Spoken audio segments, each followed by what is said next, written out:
All right. Good evening, everyone. My name is Chance Sylvie, and the title of my research is the OneMindSet Mechanism: How Daily Discipline in the Gym Supports Goal-Directed Behavior and Cognitive Self-Regulation in Adults. So, first off, before we even dive deep into this presentation, I want to speak on the word One Mindset. The word One Mindset is a brand and a business that I started. It goes back to high school, where I focused on an idea in Bible class that stated one God, mind on the Lord, set to achieve God's glory. So, what does that even mean? That the game is mental. That's why I tell my athletes as I train them. All right. So the things that you set your mind on and the daily discipline to go achieve it can happen in your life. So the big question behind this project is simple. Now that we kind of know the meaning of our mindset, we already know the gym can change the body, but can the gym help shape the mind also? I believe so.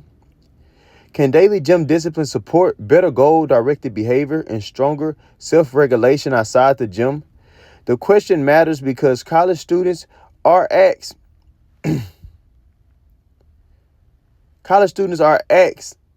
to do a lot of things outside of the gym.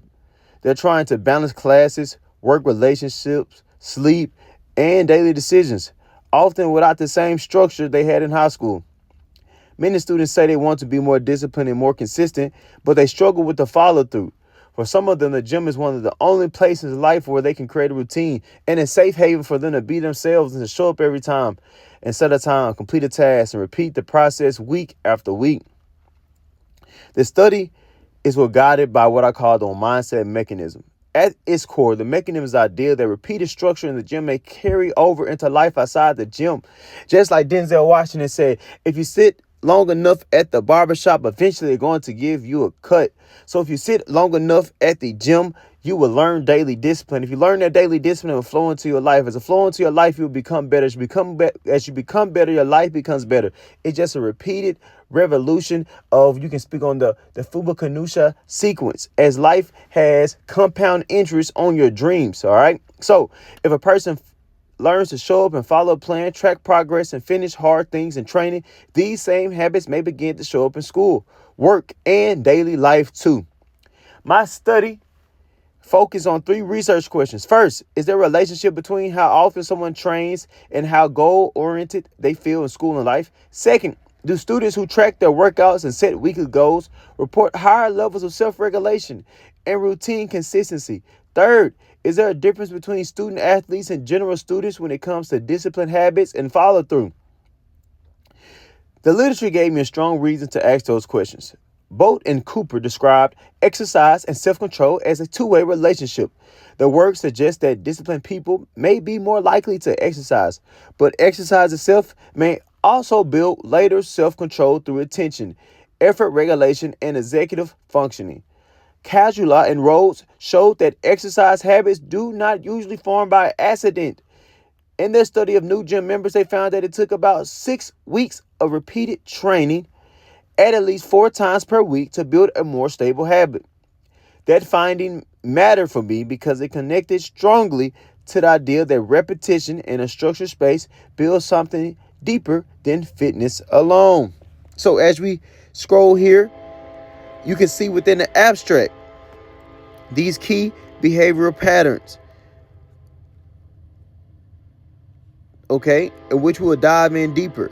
You can see here within the introduction that data itself is right there. Show more data here. So let's go back to what we were saying. The literature also shows that exercise connects to study mental health and performance. Zhao and colleagues found that physical exercise can reduce anxiety, depression, and stress in university students. Freak, Lechner, and Steinmeier found that reducing barriers to exercise improved academic outcomes and self-control in students. Lau and colleagues also found that exercise may improve mental health through self-efficacy and emotion regulation. Taken together, the literature supports the idea that repeated structured exercise may shape how students think, regulate behavior, and follow through on commitments.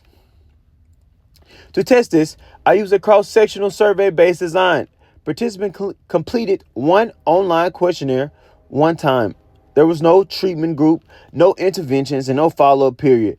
The purpose was to describe current training habits and see whether those habits were associated with goal-directed behavior and cognitive self-regulation in college students. Participants were current Ouachita Baptist University students who were at least 18 years old.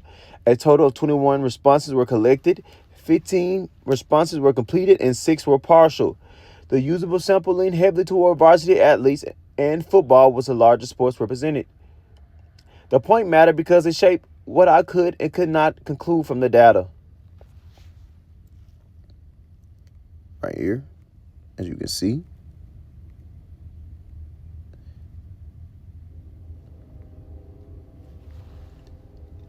The instrument used in this study was the OneMindSet Mechanism questionnaire, something I designed while working with my clients within my health and wellness business. A 17-item survey created for this project. It asks about various statuses. It asks about varsity status, sports, weekly practices, gym sessions, workout completions, workout tracking, weekly goal setting, where goals were recorded, perceived goal orientation, follow through, routine, consistency, sleep, and the GPA. The project was reviewed as an exempt class research project. No names or direct identifiers were collected. All responses remained anonymous. For analysis, I used descriptive statistics and frequency counts. The original plan included more athlete versus non-athlete comparisons. That was the goal. It didn't transpire like that. Just like Mike Tyson say, everybody has a plan until they get punched in the mouth. But because the sample was uneven, the comparison was not strong enough to be meaningful.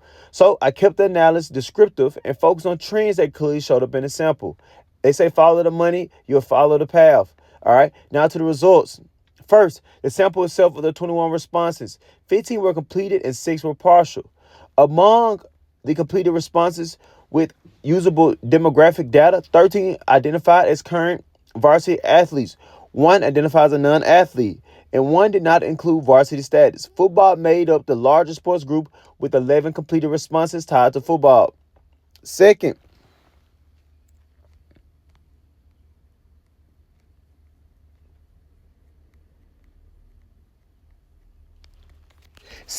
training habits were strong.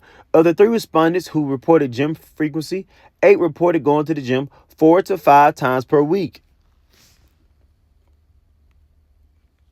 Scrolling in so you can see, before you see the bigger picture. Gotcha. And 1 reported 6 or more times per week. Man, grinding. Workout completion was also high. Of the 13 respondents who answered the question, 11 reported always completing a full planned workout, while 1 reported often and 1 reported almost completing it.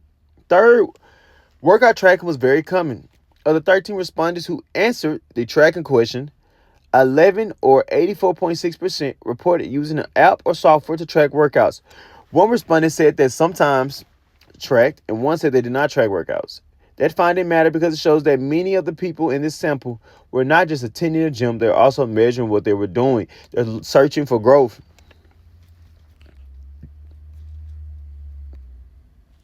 Scrolling in to see. All right. Fourth, self-reported discipline and follow-through were generally high. Of the 13 responses who rated the statement that consistent gym discipline made them feel more goal-oriented in school, work, and life, 9 selected the highest rating of 5, and the other 4 selected 4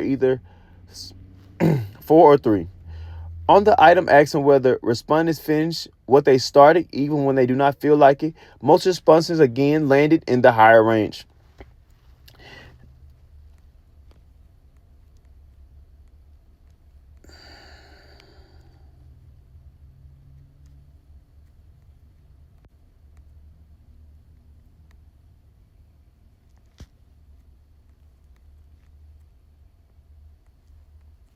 Showing you this PowerPoint so you can see it. All right. So at the same time, one of the most important findings of the study showed up in how goals were recorded. Weekly goal setting was present, but less consistent than workout completion. More importantly, among the 12 respondents who answered where they recorded the goals, the most common answer was simply in their head, or mindset. 5 respondents, or 41.7%, reported they kept their goals mentally rather than writing them down. You got to write it down and make it plain. Baka too. 4 used a notes app. 2 used team worksheets or coach system, and only 1 used a journal or notebook. I love that paper. To me, that was one of the strongest takeaways in the whole project. The weakness in this sample was not effort. The weakness was structure around written goals. Students were showing up, they were completing workouts, they were tracking workouts, but they were not yet using external systems to name, organize, and review their goals. Gotta use the SMART system. When I interpret these findings, I come back to the first 2 research questions. Even though